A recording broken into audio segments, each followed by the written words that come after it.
ইরানের সাথে যুক্তরাষ্ট্র এবং ইসরায়েলের সমস্যার প্রকৃত সমাধান আসলেই কি কোনোদিন হবে? আলোচনা চলছে, তবে এর ফাঁকে ফাঁকে কয়েকদিন পর পর আবার যুদ্ধ শুরু হয়। নতুন করে সমঝোতায় আসার কথা বলা হচ্ছে, কিন্তু তারপরেও তাদের মধ্যে বিদ্যমান সমস্যা প্রকৃতপক্ষে সমাধান হবে না। কিন্তু কেন? এই ভিডিওতে আমরা দেখার চেষ্টা করব কেন ইরানের সাথে ইসরায়েল এবং যুক্তরাষ্ট্রের সমস্যার সমাধান হবে না। তো অনেক কিছু জানার আছে, চলুন শুরু করি। প্রথমেই সংশ্লিষ্ট মানচিত্রগুলো দেখে নেব। মধ্যপ্রাচ্যের মানচিত্রে এটি হলো বর্তমান ইসরায়েল, আর এখানে দেখতে পাচ্ছেন গাজাকে। এটি হলো পশ্চিম তীর বা ওয়েস্ট ব্যাংক, এর মধ্যেই রয়েছে জেরুজালেম। আর এই জেরুজালেমের ভেতরেই 3টি ধর্মের পবিত্র স্থাপনা রয়েছে। ইসরায়েলের উত্তরে রয়েছে লেবানন, উত্তর পূর্বে রয়েছে সিরিয়া, পূর্বে রয়েছে জর্ডান, দক্ষিণে রয়েছে লোহিত সাগর, দক্ষিণ পশ্চিমে রয়েছে মিশর, পশ্চিমে রয়েছে ভূমধ্য সাগর। এখানে ইরাককে দেখতে পাচ্ছেন, আর এটি হলো ইরান। জর্ডানের পাশে এদিকে সৌদি আরবকে দেখতে পাচ্ছেন, আর সৌদি আরবের পাশে রয়েছে ইয়েমেন। আর এদিকে এশিয়া মহাদেশকে ছাড়িয়ে উত্তর আমেরিকাতে যুক্তরাষ্ট্রকে দেখতে পাচ্ছেন। এটি হলো যুক্তরাষ্ট্র, আর এটি হলো ইরান। প্রথমেই আমরা দেখে নেব যে ইসরায়েলের সাথে ইরানের কি কি সমস্যা রয়েছে। প্রথমত 1979 সালের ইসলামী বিপ্লব ও আদর্শগত বিরোধ। 1979 সালের আগে ইরান এবং ইসরায়েলের সম্পর্ক তুলনামূলকভাবে ভালো ছিল। তাদের মধ্যে কূটনৈতিক সম্পর্ক বিদ্যমান ছিল। ইরানের শাহ সরকারের সময় দুই দেশ অর্থনৈতিক ও নিরাপত্তা ক্ষেত্রে সহযোগিতা করত। কিন্তু 1979 সালে ইসলামী বিপ্লবের পর রুহুল্লাহ খুমেনির নেতৃত্বে নতুন ইসলামী সরকার ক্ষমতায় আসে। নতুন সরকার ইসরায়েলকে স্বীকৃতি দেওয়া বন্ধ করে এবং ফিলিস্তিন রাষ্ট্র প্রতিষ্ঠার পক্ষে দৃঢ় অবস্থান নেয়।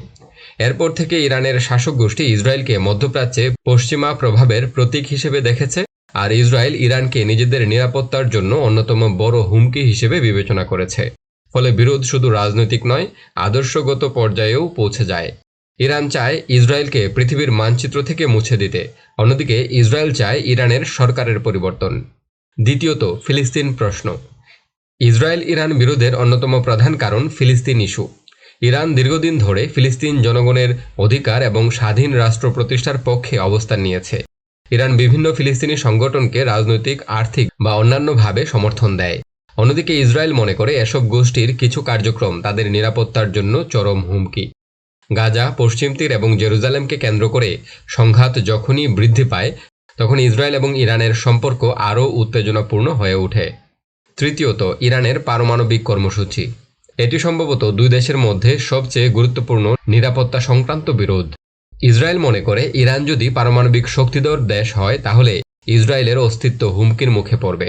যদিও ইসরায়েলের কাছেও পারমাণবিক অস্ত্র রয়েছে, তারপরেও ইরান যেন পারমাণবিক শক্তিধর দেশ না হতে পারে, তার জন্য সম্পূর্ণ চেষ্টা ইসরায়েল করে যাচ্ছে। এ বিষয়ে ইরানের অবস্থান হলো তাদের পারমাণবিক কর্মসূচি বিদ্যুৎ উৎপাদন, চিকিৎসা এবং বৈজ্ঞানিক গবেষণার জন্য। তারা আনুষ্ঠানিকভাবে বলে যে তাদের কর্মসূচি সামরিক উদ্দেশ্য নয়। তবে এই বিষয়টি নিয়ে আন্তর্জাতিক পর্যায়ে দীর্ঘদিন ধরে বিতর্ক, নিষেধাজ্ঞা এবং কূটনৈতিক আলোচনা চলছে। অনেকের ধারণা ইরান পরমাণু অস্ত্র তৈরির কাছাকাছি পর্যায়ে পৌঁছে গিয়েছে। চতুর্থ বিষয়ে রয়েছে ব্যালিস্টিক ক্ষেপণাস্ত্র এবং ড্রোন কর্মসূচি। ইসরায়েলের চিন্তা শুধু ইরানের পারমাণবিক কর্মসূচি নিয়ে নয়। ইরান গত কয়েক দশকে দূরপাল্লার ক্ষেপণাস্ত্র, ক্রুজ মিসাইল, সশস্ত্র ড্রোন, উন্নত সামরিক প্রযুক্তি উন্নয়নে উল্লেখযোগ্য বিনিয়োগ করেছে। ইসরায়েল মনে করে এই সক্ষমতা ভবিষ্যতে তার জন্য সরাসরি সামরিক হুমকি সৃষ্টি করতে পারে। সাম্প্রতিক সময়গুলোতে আমরা দেখেছি যে ইরানের ক্ষেপণাস্ত্র ইসরায়েলের বিভিন্ন জায়গায় গিয়ে আঘাত করেছে। অর্থাৎ ইরান সেই সক্ষমতা অর্জন করেছে সরাসরি ইসরায়েলের মাটিতে আঘাত করার। অন্যদিকে ইরান বলে তাদের চারপাশে মার্কিন ঘাঁটি এবং প্রতিদ্বন্দ্বী শক্তি থাকায় তার আত্মরক্ষার জন্য শক্তিশালী প্রতিরক্ষা ব্যবস্থা প্রয়োজন, আর তাই সে প্রতিনিয়ত নিত্য নতুন প্রযুক্তির অস্ত্র বানিয়ে চলছে। এখানে দেখতে পাচ্ছেন যে ইরানকে ঘিরে যুক্তরাষ্ট্রের কী ধরনের সামরিক ঘাঁটি রয়েছে। অর্থাৎ সামরিক ঘাঁটি দিয়ে ইরানকে পুরোপুরি ঘিরে ফেলেছে যুক্তরাষ্ট্র।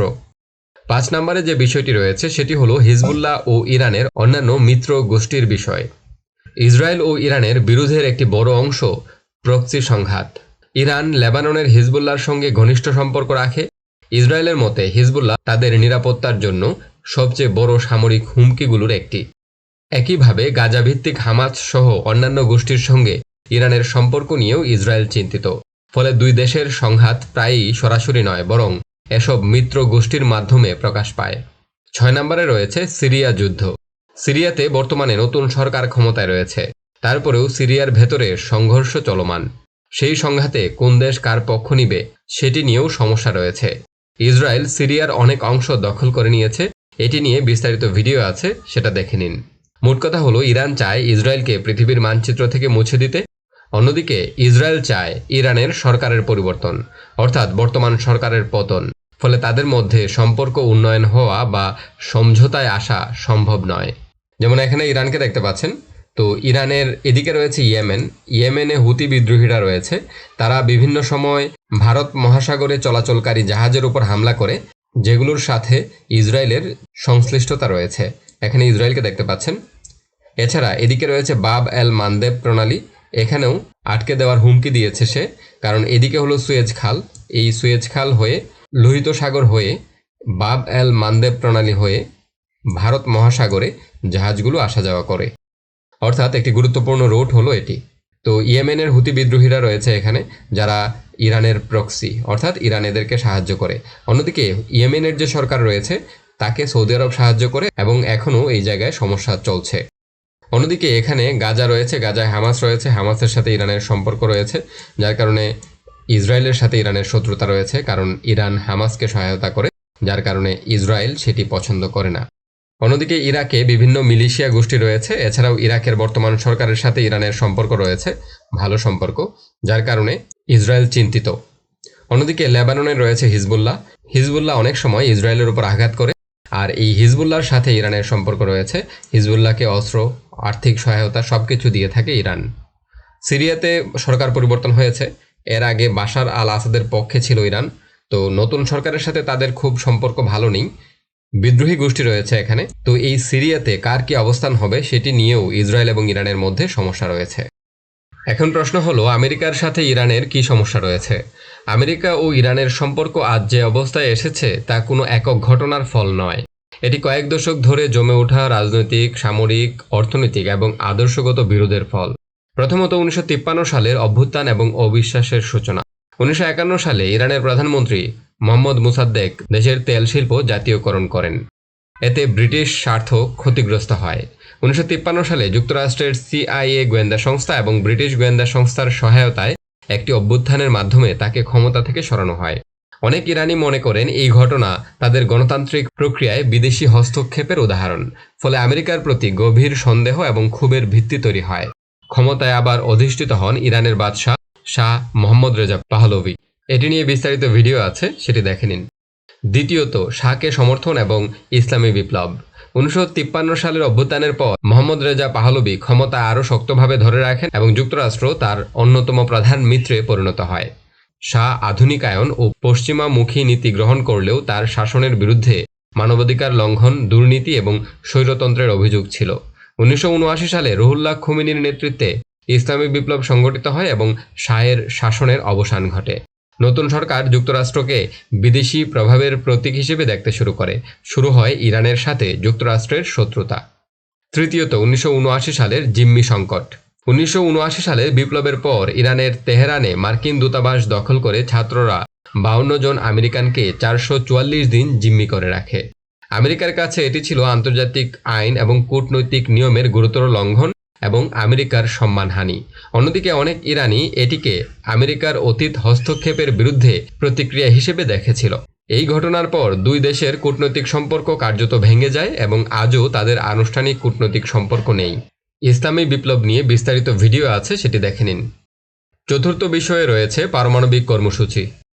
এটি বর্তমানে সবচেয়ে গুরুত্বপূর্ণ বিরোধগুলোর একটি। আমেরিকার আশঙ্কা, ইরান পারমাণবিক অস্ত্র তৈরির সক্ষমতা অর্জন করার পথে। এতে মধ্যপ্রাচ্যে অস্ত্র প্রতিযোগিতা শুরু হতে পারে। মধ্যপ্রাচ্যে থাকা আমেরিকার মিত্রদের, বিশেষ করে ইসরায়েলের নিরাপত্তা হুমকির মুখে পড়তে পারে। ইরানের বক্তব্য, তাদের পারমাণবিক কর্মসূচি বিদ্যুৎ উৎপাদন, গবেষণা এবং বেসামরিক কাজে ব্যবহারের জন্য। তারা বলে তাদের ওপর অন্যায়ভাবে চাপ সৃষ্টি করা হচ্ছে। এই ইস্যুকে কেন্দ্র করে বহু বছর ধরে আলোচনা, নিষেধাজ্ঞা এবং আন্তর্জাতিক চাপ চলছে ইরানের উপর। আর এসব কারণে যুক্তরাষ্ট্র ইরানের উপর ব্যাপক অর্থনৈতিক নিষেধাজ্ঞাও আরোপ করেছে। এসব নিষেধাজ্ঞার কারণে ইরান নানা রকম সমস্যার মুখে পড়েছে।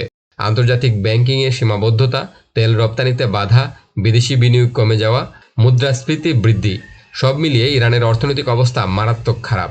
আমেরিকা বলে এসব নিষেধাজ্ঞা ইরানের নীতিতে পরিবর্তন আনতে চাপ সৃষ্টি করার জন্য। ইরান মনে করে এগুলো সাধারণ জনগণকে ক্ষতিগ্রস্ত করে এবং রাজনৈতিক চাপের হাতিয়ার। 5 নম্বরে যে বিষয়টি রয়েছে সেটি হলো মধ্যপ্রাচ্যে প্রভাব বিস্তারের প্রতিযোগিতা। দুই দেশই মধ্যপ্রাচ্যের গুরুত্বপূর্ণ শক্তি। আমেরিকা মধ্যপ্রাচ্যের দেশ না হলেও মধ্যপ্রাচ্যে তার অনেক স্বার্থ রয়েছে। আমেরিকার লক্ষ্য মধ্যপ্রাচ্যে থাকা আঞ্চলিক মিত্রদের নিরাপত্তা নিশ্চিত করা, গুরুত্বপূর্ণ সামুদ্রিক বাণিজ্যিক পথগুলো সুরক্ষিত রাখা এবং মধ্যপ্রাচ্যে তার প্রভাব ধরে রাখা এবং তেল সরবরাহ চালু রাখা।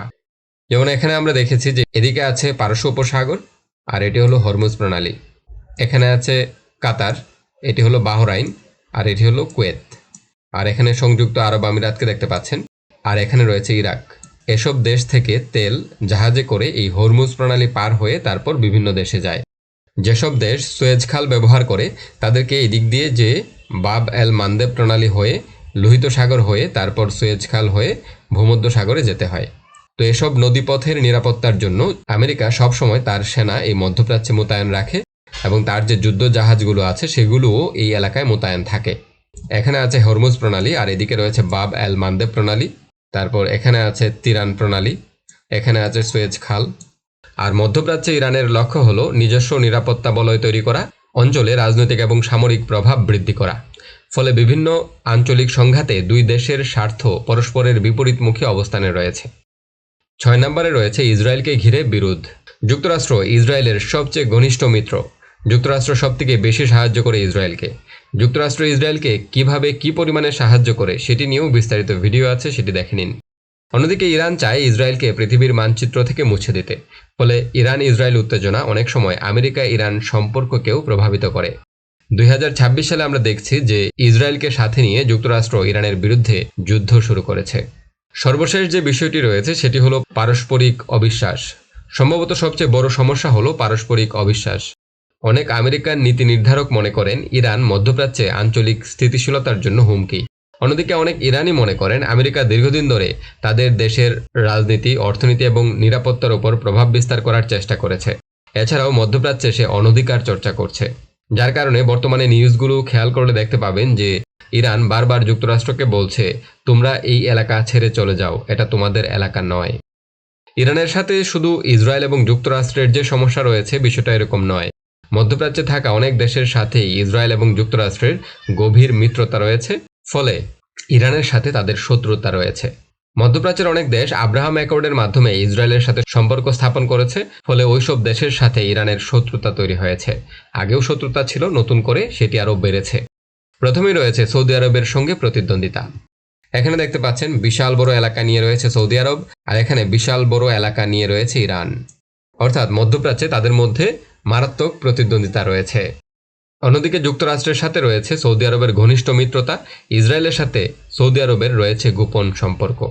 সৌদি আরবের সাথে ইরানের বিরোধের কারণ আঞ্চলিক নেতৃত্বের প্রতিযোগিতা। সৌদি আরব মনে করে মধ্যপ্রাচ্যে সে সবচেয়ে বড় শক্তি এবং মধ্যপ্রাচ্যকে নেতৃত্ব দেওয়ার অধিকার একমাত্র তার। কিন্তু ইরান সামরিক শক্তিতে সৌদি আরবকে ছাড়িয়ে গিয়েছে, যার কারণে সে সৌদি আরবকে চ্যালেঞ্জ জানাতে চায়।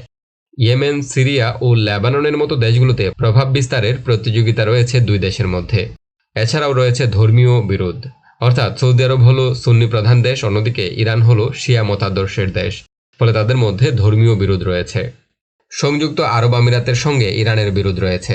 এখানে সংযুক্ত আরব আমিরাতকে দেখতে পাচ্ছেন, আর এখানে ইরান। সংযুক্ত আরব আমিরাত ও ইরানের মধ্যে অর্থনৈতিক সম্পর্ক থাকলেও কিছু রাজনৈতিক বিরোধ রয়েছে। প্রধান সমস্যা হলো আবু মুসা দ্বীপ এবং পারস্য উপসাগরে থাকা দুটি টুনব দ্বীপ নিয়ে মালিকানার বিরোধ রয়েছে। এই যে এখানে রয়েছে আবু মুসা দ্বীপ এবং গ্রেটার টুনব দ্বীপ এবং লেসার টুনব দ্বীপ।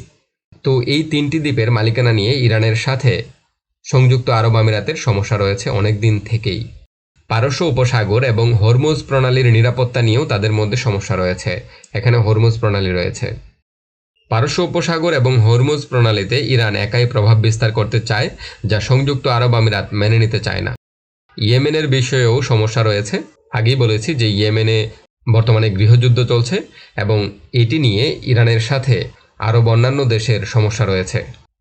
ইরাকে প্রভাব বিস্তার নিয়ে বিতর্ক রয়েছে। ইরাকে নতুন সরকার প্রতিষ্ঠিত হয়েছে অনেক আগেই, তো সেখানে বিদ্রোহী গোষ্ঠী রয়েছে অনেক। তো সেইগুলোর মধ্যেও কে কাকে সমর্থন করবে, কে কার বিরুদ্ধে যাবে, এসব নিয়ে সমস্যা রয়েছে। ইরান চেষ্টা করছে ইরাক সরকারের সাথে তার সম্পর্ক বৃদ্ধি করতে এবং এখানে প্রভাব বিস্তার করতে। সিরিয়া নিয়েও সমস্যা রয়েছে।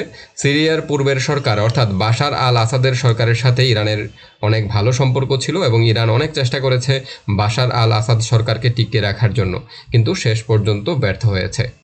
সিরিয়ার নতুন সরকারের সাথে ইরানের বর্তমান সম্পর্ক ভালো নয়। বিদ্রোহীদের সাথে যোগাযোগ করার চেষ্টা করছে এবং এদিক দিয়ে মূলত অস্ত্র পাচার হয়। ইরান থেকে ইরাক হয়ে তারপর সিরিয়া হয়ে লেবাননে যায়। এখানে লেবাননকে দেখতে পাচ্ছেন, আর এখানে তুরস্ককে দেখতে পাচ্ছেন। তুরস্ক ও ইরানের সম্পর্ক কখনো সহযোগী এবং কখনো প্রতিদ্বন্দ্বী। সহযোগিতা রয়েছে বাণিজ্য, জ্বালানি এবং সীমান্ত নিরাপত্তা বিষয়ে। এদিকে সীমান্ত আছে ইরানের সাথে তুরস্কের। বিরোধ রয়েছে সিরিয়া নিয়ে, তারপর হলো আঞ্চলিক নেতৃত্ব নিয়ে এবং দক্ষিণ ককেশাস অঞ্চলের রাজনীতি নিয়ে। দক্ষিণ ককেশাস বলতে এই অঞ্চলগুলোকে বোঝায়। এখানে যে অঞ্চলগুলো দেখতে পাচ্ছেন, এখানে রয়েছে আজারবাইজান এবং এখানে রয়েছে আর্মেনিয়া। তো এসব এলাকায় কে প্রভাব বিস্তার করবে সেটি নিয়েও দুই দেশের মধ্যে কিছু সমস্যা রয়েছে। তবে বর্তমানে সম্পূর্ণভাবে ইরানকে সমর্থন করে তুরস্ক। তো এখন আমরা আবার আমাদের মূল টপিকে ফিরে আসি। আমরা দেখে নিয়েছি যে ইরানের সাথে ইসরায়েল এবং যুক্তরাষ্ট্রের কী ধরনের সমস্যা রয়েছে। ইসরায়েল এবং ইরানের মধ্যে প্রধান সমস্যা হলো ইরান ইসরায়েলকে মানচিত্র থেকে মুছে দিতে চায়, অন্যদিকে ইসরায়েল চায় ইরানের বর্তমান সরকারের পরিবর্তন। পারমাণবিক কর্মসূচি নিয়ে সমস্যা রয়েছে। ইরান চায় হিজবুল্লাহ, হামাস, হুতি মিত্রগোষ্ঠী দিয়ে মধ্যপ্রাচ্যে তার প্রভাব বাড়াতে। ইসরায়েল চায় লেবাননে হিজবুল্লাহ, গাজার হামাস এবং ইয়েমেনের হুতিদের ধ্বংস করে দিতে।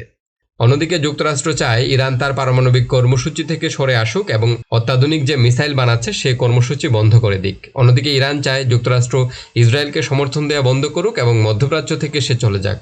যুক্তরাষ্ট্র চায় ইরান সমর্থিত সশস্ত্র গোষ্ঠীগুলোকে ধ্বংস করে ফেলতে। অন্যদিকে ইরান চায় এসব সশস্ত্র গোষ্ঠীর মাধ্যমে তার প্রভাব বাড়াতে। আর যুক্তরাষ্ট্র চায় ইরানের বর্তমান সরকারের পরিবর্তন।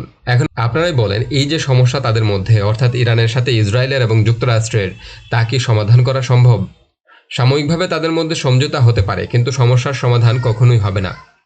যেমন 2015 সালে আমেরিকার নেতৃত্বে ইরানের সাথে একটি চুক্তি হয়েছিল, কিন্তু 2018 সালে ট্রাম্প ক্ষমতায় এসে সেই চুক্তি থেকে সরে যান। তো এরকম যদি কোনো চুক্তি হয় যে ইরান তার পারমাণবিক অস্ত্র বানাবে না এবং সমৃদ্ধ ইউরেনিয়াম সে ধ্বংস করে ফেলবে এবং অন্যান্য অত্যাধুনিক অস্ত্র বানাবে না, তাহলে একটা সমঝোতা হতে পারে, কিন্তু স্থায়ী সমাধান হবে না। সমস্যার স্থায়ী সমাধান হতে পারে যদি ইরানের সরকার পরিবর্তন হয়, আর সেটির জন্যই চেষ্টা করেছে যুক্তরাষ্ট্র এবং ইসরায়েল, কিন্তু তারা ব্যর্থ হয়েছে। আরেকটি সমাধান সম্ভব, সেটি হলো মানচিত্র থেকে ইসরায়েলকে মুছে দেওয়া, যা প্রায় অসম্ভব, কারণ ইসরায়েলের পেছনে সম্পূর্ণ শক্তি নিয়ে দাঁড়িয়ে রয়েছে যুক্তরাষ্ট্র। এছাড়াও ইসরায়েল যদি বেশি ক্ষতিগ্রস্ত হয় তাহলে তার পাশে দাঁড়াবে পশ্চিমা সকল দেশ, কারণ ইসরায়েলের সাথে আরবদের এখন পর্যন্ত 4টি যুদ্ধ হয়েছে। সেই 4টি যুদ্ধে কি হয়েছে তা আমরা সবাই জানি। কারা কারা ইসরায়েলকে সমর্থন করেছে তা আমরা জানি। এই 4টি যুদ্ধ নিয়ে বিস্তারিত ভিডিও আছে, সেটি দেখে নিন। অর্থাৎ এই ভিডিওর সারমর্ম এটি যে ইরানের সাথে যুক্তরাষ্ট্র এবং ইসরায়েলের মিত্রতা কখনোই সম্ভব নয় যদি না ইরানের সরকার পরিবর্তন হয়, অথবা যুক্তরাষ্ট্র দুর্বল হয়ে ইসরায়েলকে সমর্থন দেওয়া বন্ধ করে এবং ইরানের সাথে যুদ্ধে ইসরায়েল হেরে যায়। তো এ বিষয়ে আপনার মন্তব্য কি? কমেন্ট বক্সে জানান।